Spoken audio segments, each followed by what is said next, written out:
what should just have been a routine presentation of the appropriation bill by the President to a joint session of the National Assembly turned out to be one of the talking points of the year 2018. And in what was clearly a display of party partisanship, the President's presentation was interrupted with boos and hails, prompting the President to admonish some of the lawmakers on live television. At about 12:42 p.m., President Muhammadu Buhari walks into the Green Chamber. He's here to present the 2019 appropriation bill to a joint session of the National Assembly.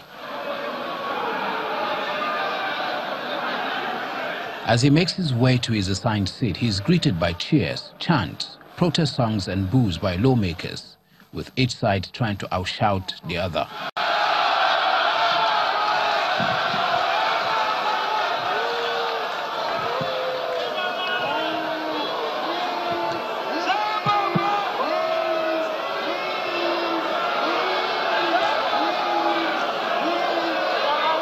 This is the first time a president will be presenting a budget to an opposition-led National Assembly since the return of democracy in 1999.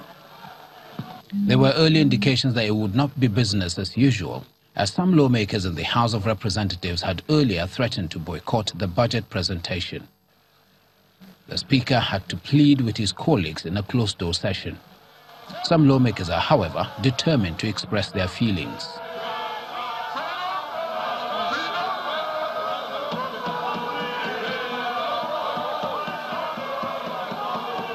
In his presentation, President Buhari touches on insurgency, the farmers' herders' crisis, fight against corruption and many more. But he is interrupted at intervals.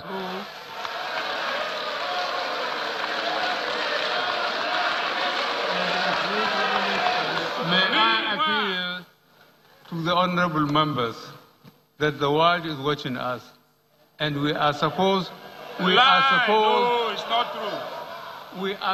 to be above this. Amidst the rowdy session and charged atmosphere, the President spoke on under-recovery or subsidy in the oil sector and his plans for implementation of the national minimum wage. Let me say something about minimum wage issue.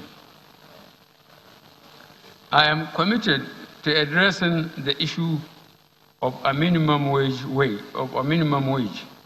and I will be sending a bill to you, the National Assembly, on this. However, in order to avoid a fiscal crisis for the federal government, as well as the state, it is important to devise ways to ensure that its implementation does not lead to an increase in the level of borrowing. I am accordingly setting up a high-powered technical committee to advise on ways of funding an increase in the minimum wage and the attendant wage adjustments without having to resort to additional borrowings. He also talks at length on the performance of the 2018 budget, as well as numerous projects and programs of his administration. Priority projects such as the Abuja-Kaduna-Kano highway, as well as second Niger bridge, are well underway. Where is this second Niger bridge? Where? Some of the key allocations are to the Ministry of Interior, Defense, Education and Health.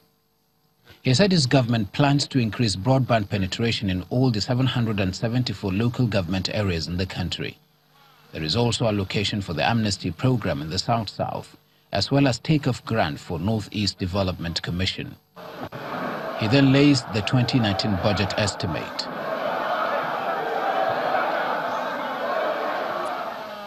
From then, there was no coming down for those for or against. After about 5 minutes, the President had to leave without the Speaker making his remarks. With some members raising placards and others snatching and tearing them, the 2019 budget presentation will go down in history as remarkable, where partisan loyalty played a dominating role and potentially further widening the gap between lawmakers themselves on the one hand and the legislature and the executive on the other. From Abuja, Ibrahim Adra, reporting for Channels Television News. Well, joining us for more on the economy in the studio, let's welcome our guest, Dr. Biodun Adedipe. He is an economist. Thank you so much for joining us. My pleasure. Thanks for having me. Also hope that Mr. Bayo, who is another economist, would also be able to make it. We hear that he is in traffic. Bayo Rotimi.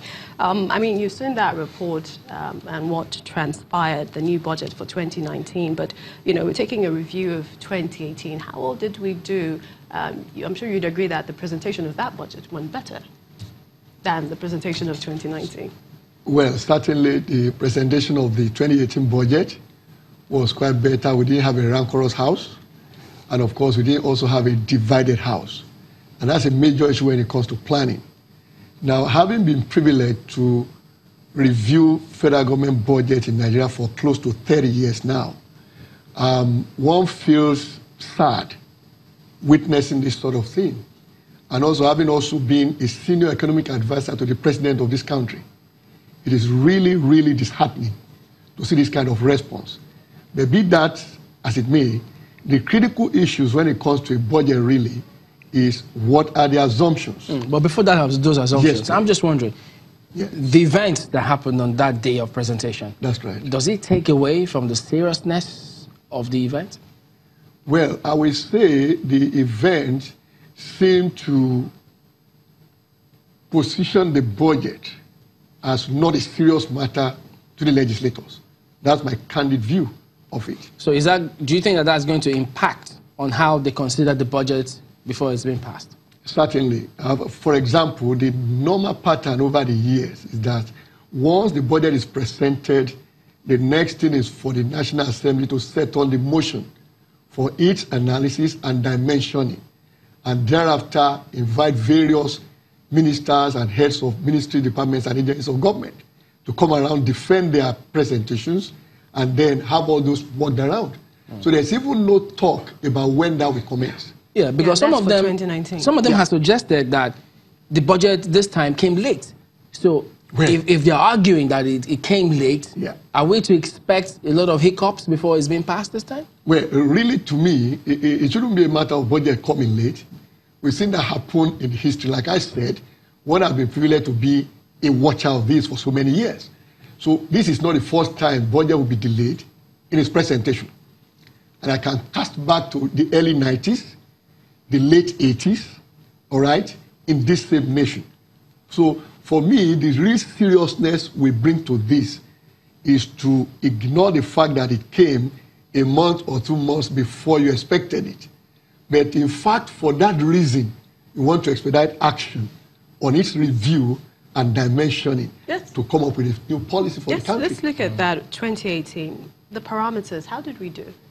Well, for me, Nigeria did well. And I will say that also with every sense of responsibility. I've had many analysts that take on data at the spot. But when you do economic analysis, you look at trends. And when you begin to look at macroeconomic trends, you will see some cheery news. But if you stay on what the data is saying to you as of today, if, for example, we say, oh, unemployment rate has gone up. But to an economist, you ask yourself, by what rate? In fact, if you look at the trend of the unemployment rate, it shows that the trend is slowing. And that is a pattern we normally look for as economists. And then we begin to ask, why is the trend slowing?